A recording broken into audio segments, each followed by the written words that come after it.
here we have the butter churning station where they take the stick in the olden days and ye the people used to make the butter. Excuse me, could you be a little more exciting?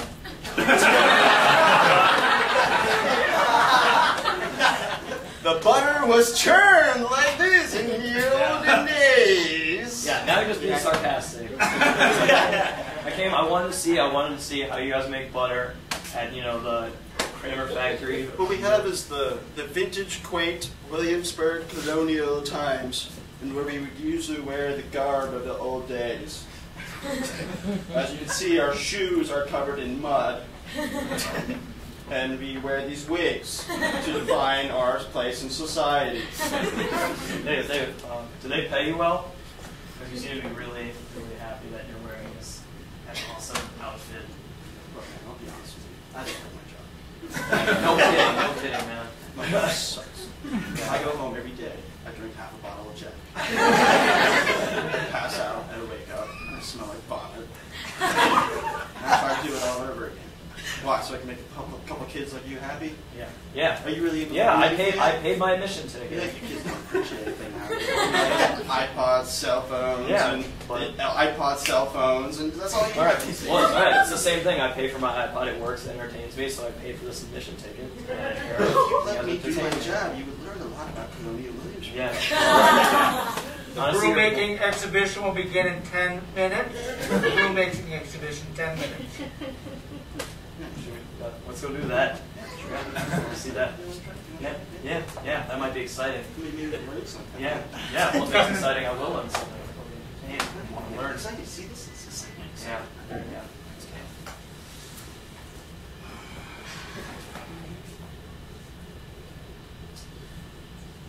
You're still here.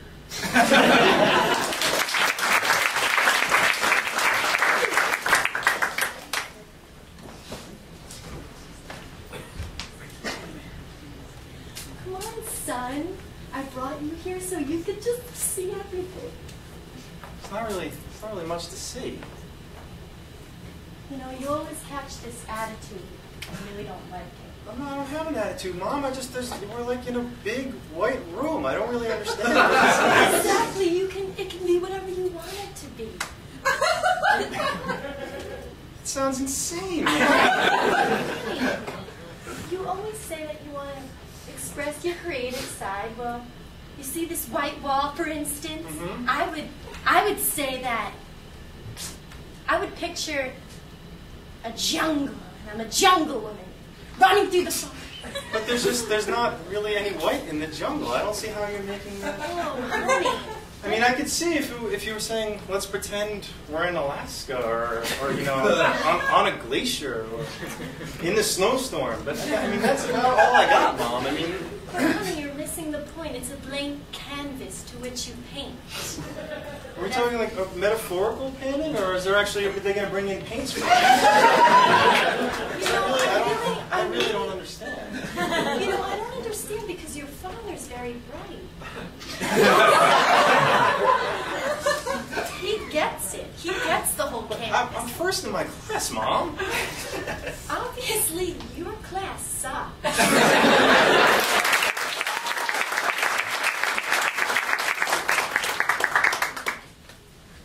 Okay, hi, welcome.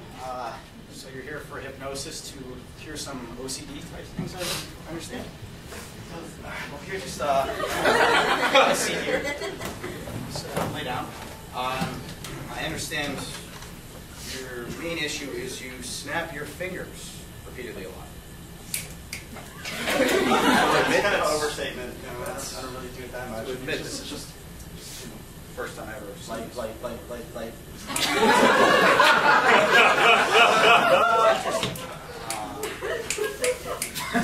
Does this stem down from here? I mean, really, after a doctor, you should be able to tell everything. It's like it's light. So apparently you've had these problems since you were a child? I guess so. It all started. My mom started feeding me Red Bull as a child. And I just progressed from there. And Go on.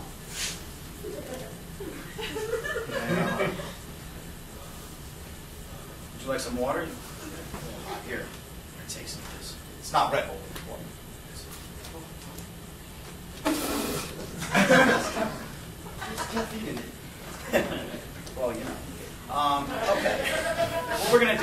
going to count up to 3 and back down from 3. And hopefully by the end of that, you should be solved all your problems. And try and relax when we do this, all right? All right. 1. I mean, if you want to jump the gun. 2. Just please calm down a little bit. There you go. Very nice. 3. We're counting back down now. 3, 2. Now when I say you're not making this easy for me. You're really not. But by the time I say 1, I'm going to snap my fingers, and you should be all cured. 1. Feel any better?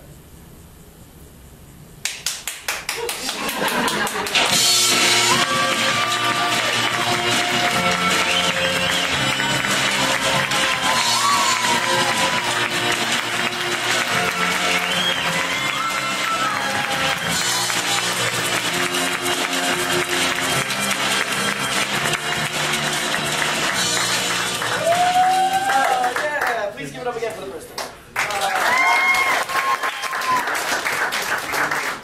These guys are getting the well-oiled machine that we have here, as you can see them all running on stage. Do we have a lot of parents here? Yeah. Of students in the class? Yay! That's awesome. Thank you so much. Thank you so much for coming. Thank you so much for falling in love and making great friends. And grandparents. And grandparents? Yes. Amazing. That's awesome. Which one's yours?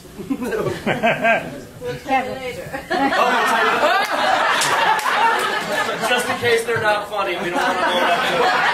That's amazing. Oh, that's so great. Coming up next, the next half of the class, the second team, please give it up for London 2012. Hey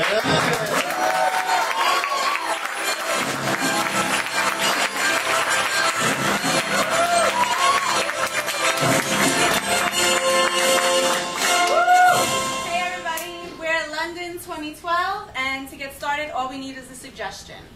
Obama at the Wailing Wall. Excuse me? Obama at the Western Wall. Obama at the Western Wall. Thank you. I work in a camp up in Elmsford, which is very diverse. It's predominantly actually African American, and I'm one of the few Caucasian employees. So we have a lot of political discussions at the camp. And an incident happened the other day at camp. A 6-year-old girl and a 13-year-old girl were sitting next to each other. The 6-year-old girl is Hispanic, the 13-year-old girl is African American. And the 6-year-old told her that she couldn't share her pizza with her because she didn't like her color. And a part of me was so devastated to hear such a 6-year-old say a remark like that, even though I am Caucasian and I'm obviously not black. And part of me realized that you can't blame the 6-year-old child because obviously that's not something 6-year-olds come up with on their own. That's obviously something that they've heard at home or heard through the media. And actually both children were taken to the camp director who handled the situation to the best of her ability. But it just really makes me sad that we're not moving as much as I thought we would in terms of racism.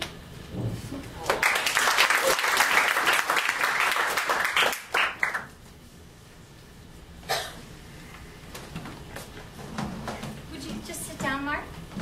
Certainly. Certainly. Get you a latte or an espresso?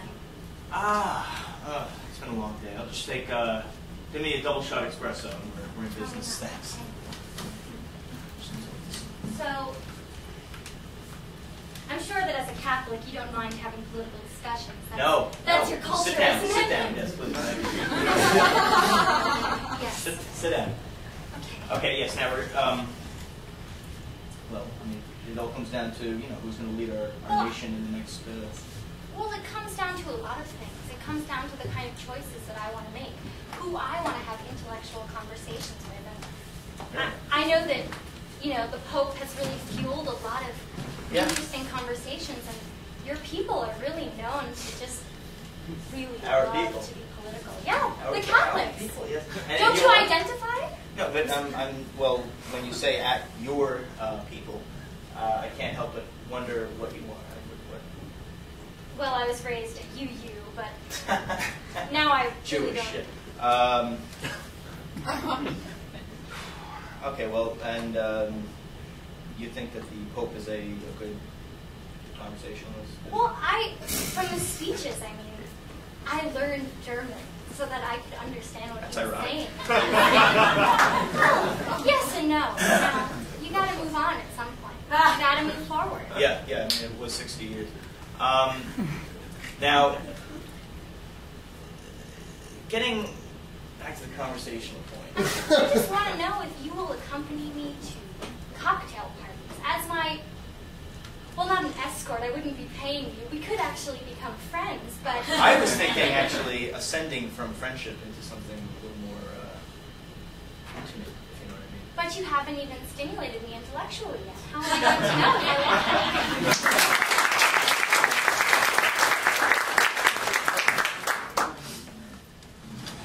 Dad, can I talk to you about something?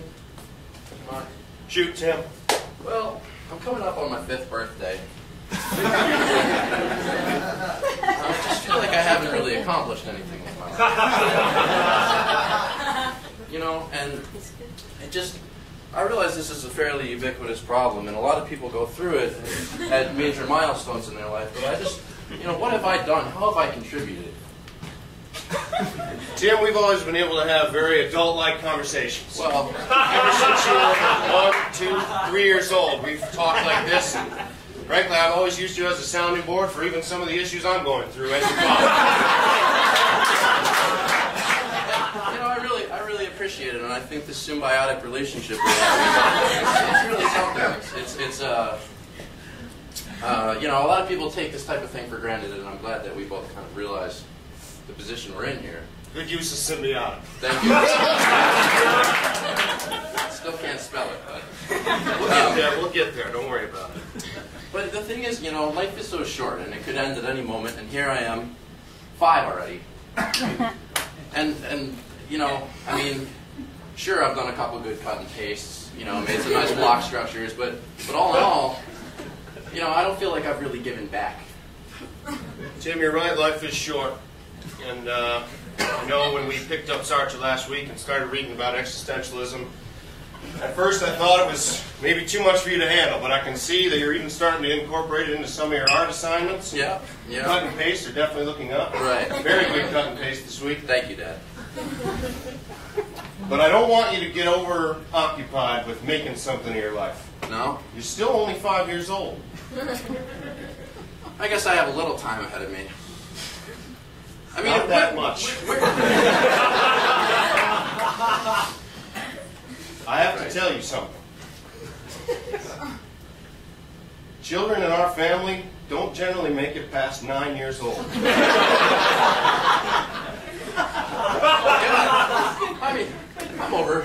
I'm over 50% there. That's 5 nights of the way. That's why we've been on this accelerated schedule. I think we need to keep moving. There's a lot to fit in. All right. Well, what's next? Where do we go from here? The existentialism, that's stimulating, but I think I can do more. I think I can learn more. Let's get into Nietzsche. Let's get into the idea of the Superman, and I think I'm ready for the gay science. I think I'm ready for that book. I think I'm ready to tackle it. I think I can take it. Show me, Dad. Teach me more. Come on, I'm ready. Time's wasting. I only have 4 years left. Let's go. There comes a time in a young boy's life when he crosses the great precipice from age 5 into the later years, 6, 7, 8, and 9. I'm ready. I just want to make sure that when you get there, and I'll be there with you, I want to make sure you're prepared. You're such a good father. You're such a good son.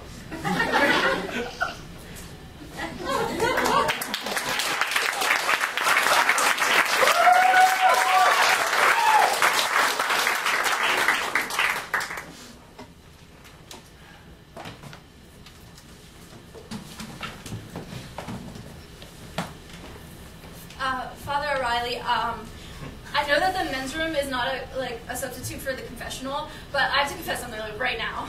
I mean, I could walk out of this room and slip on water and hit my head and die, and then I'd be stuck in limbo, which is hell, you know. So is there? Can I confess something to you right now? Can we do? Please. Child. Yes, you can. I'm having stage fright because I just can't turn the lizard. Oh, okay. So, I kissed the girl, and I liked it.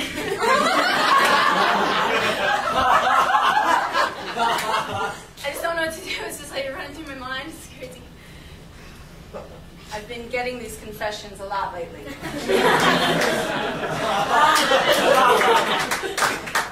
This cherry chapstick going around, I can't take it. It's like a drug, Father. It's like a drug. I can't get off it. I'm addicted. You realize it's going to take a lot more than just a Hail Mary for this one. Okay, well, then I should tell you, I also kissed her boobs.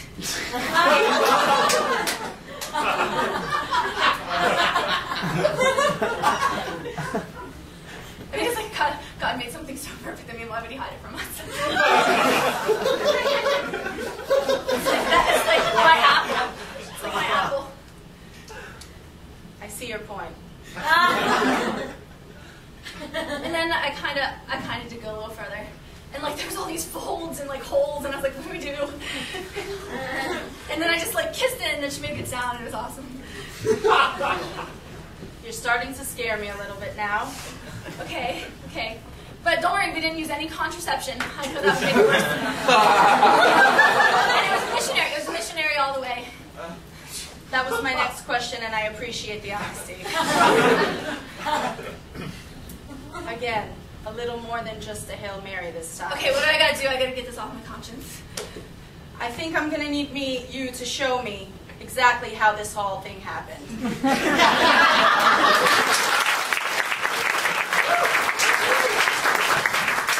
My younger sister Ariel and I, we used to buy these 99-cent chapstick lip gloss things, and we had every single flavor. We had pear, which was really good and unique, and we had cherry, and we had grape, which nobody really liked, and we had fruit punch, which why not? And we would love them so much, and we used to take our playroom and we'd have makeovers. And I was older, so I would always be the one giving the makeovers, which means I'd put cold cream on her face, and I'd put a little teeth barrette in her hair to put it up, and then we'd wipe the cold cream off, and we'd put the hair down, and then we put some lip gloss on, and that was the makeover. And one time I walked into the makeover room, it's right past our living room, and I saw her putting this lip gloss on her, inside her lips and on her tongue, and she just really loved the way it tasted. And I guess that stuff is so sweet, you can't really find it in any fruits, really. So she just really wanted some of that, and I really judged her. But sometimes now, if I have too much, lip gloss on, I will lick my lips, and I love it so much.